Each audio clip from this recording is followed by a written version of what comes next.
Bienvenue sur Contact Pro Life, c'est Germain Kaindo à la présentation dans cette deuxième partie de notre émission d'aujourd'hui. Aujourd'hui, nous allons parler de encore un phénomène qui se passe au Congo et que nous sommes en train de nous dire vraiment, est-ce que Tokewo, Toza Wapi, Toza Namboka Nini Ango Oyo vraiment, hein? Mboka Nini Ango Tozo vivre Nango Lelo. C'est vraiment déplorable, Makambo Tozo Mona. Bon, je me pose la question vraiment, est-ce que Tolingi Kobongi Samboka, Oyo Tolingi Kobongi Samboka Oyote? Parce que ceux qui Tolingi Kobongi Samboka, Oyo, Tolingi, eza na ba solution Oyo, eza pratiquement Yakosala, Oyo Toko Banda Nango, parce que Toko Banda ko se poser la question point j'avais posé la question la fois passée en disant est-ce que l'infrastructure n'est vraiment besoin au Congo? La question était là. J'ai eu à peu près une centaine d'emails, de réponses à lobby, mais il y a solo. Congo Poebonga, ce n'est pas en nous acharnant en invité Batuango Ndengenini ba investisseur Ndengenini tant que au Sukoli na numanda kuna yote.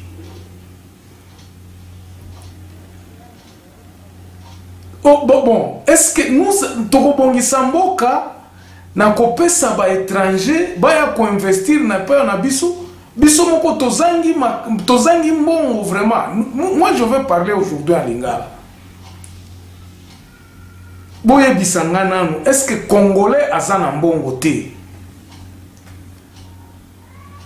Congolais azana mbongo à investir pas na été.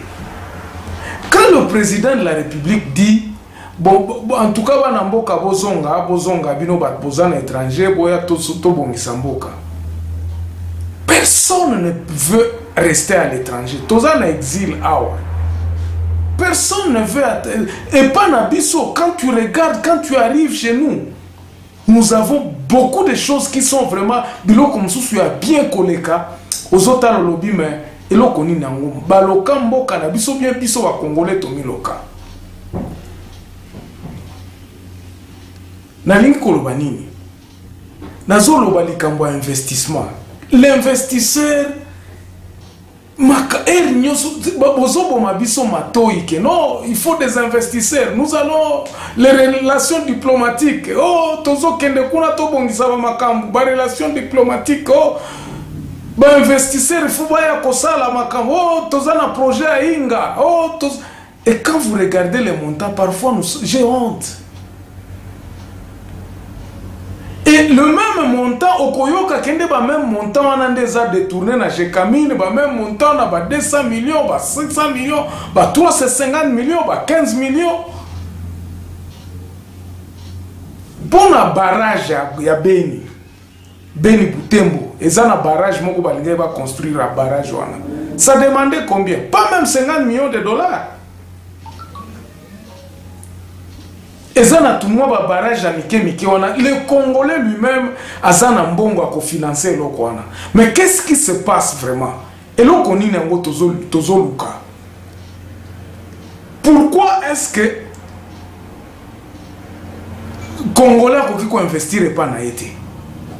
Il faut qu'un Égyptien, qu'un investir. La semaine passée, il y avait des Égyptiens à qui on voulait confier.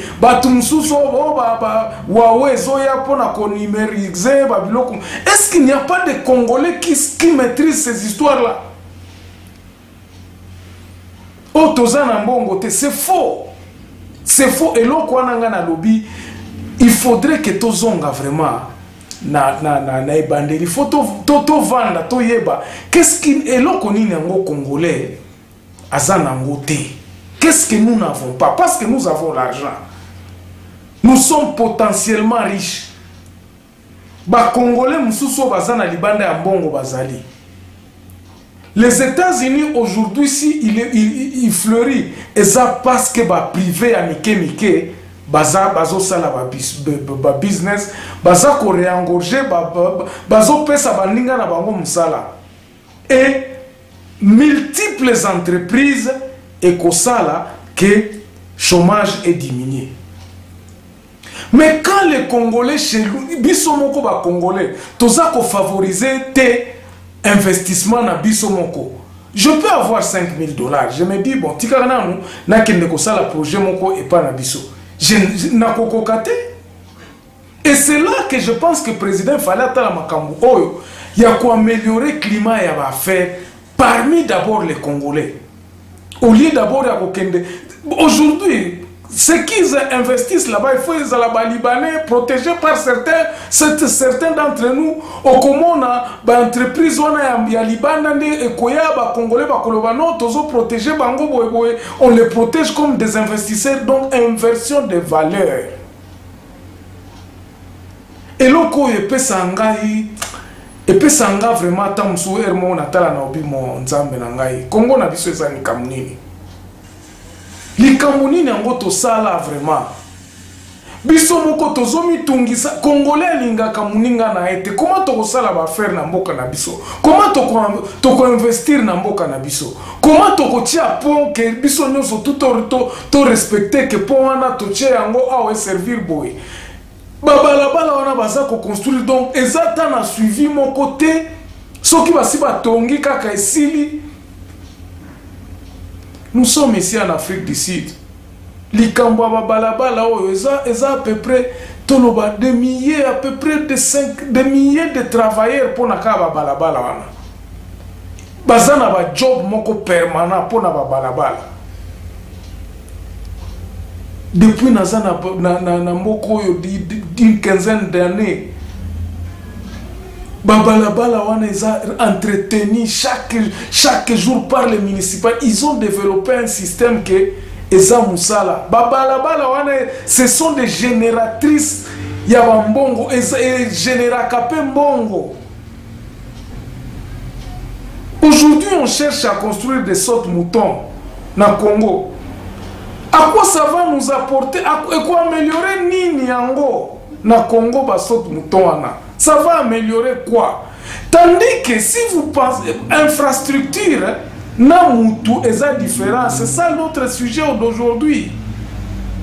Tonga immeuble, ce n'est pas ça le pays. Le pays c'est l'administration. Ndengenini tozo respecter mboka. Loi nabiso ezo sala ndengenini. Comment nous nous comportons? Ba procédure nini yango tozanango. C'est ça le pays. Babiloko oyo mususu oyo structure ni nango pays na biso ezali. Je suis vraiment navré parce que mboka na biso tozo mi boma kaka. Tozo mi boma kaka biso moko. Imagine toi nous avons une constitution. Mutu moko lelo akola mukakuna azo contrat lobite ba jugement ya cour constitutionnelle ezanango donc anapinga l'état. Donc comment je peux dire ça? Parce que nous avons fait les constitutions que nous ne respectons même pas. Et ça n'a pas comme inventé. Si nous-mêmes nous ne voulons pas respecter la Cour constitutionnelle, c'est quoi? Pourquoi tu tiens à juge Joanne? Pourquoi nous allons mettre des juges? Pourquoi?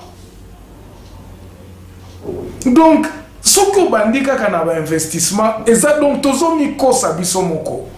Ba Congolais en mbongo bazali. Bozolo ba Kabila zana mbongo te. Il a volé l'argent. Mbongo oyo amida zoya kopesa ba biloko ba donne. Donc tozo vivre mboka na biso ezaba au monde, toko vivre na ba au monde vraiment. Mutu moko autika n'importe où alobi ki akeko sala don. Nous ne sommes pas, le Congo n'est pas un pays pauvre, s'il vous plaît. Nous sommes tous na mentalité à pauvreté. Tous na mentalité à pauvreté. Comment comprendre vraiment que à ta hôpital Mama Yemo, ezo zanga mbongo ya commission de la groupe électrogène. Ça coûte combien? Donc ça à $50 000 te.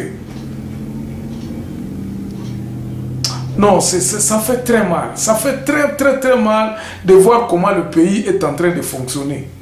Je vais toucher par-ci, par-là. Parce que il faudrait qu'on en parle. Bilo Congo outi wapi.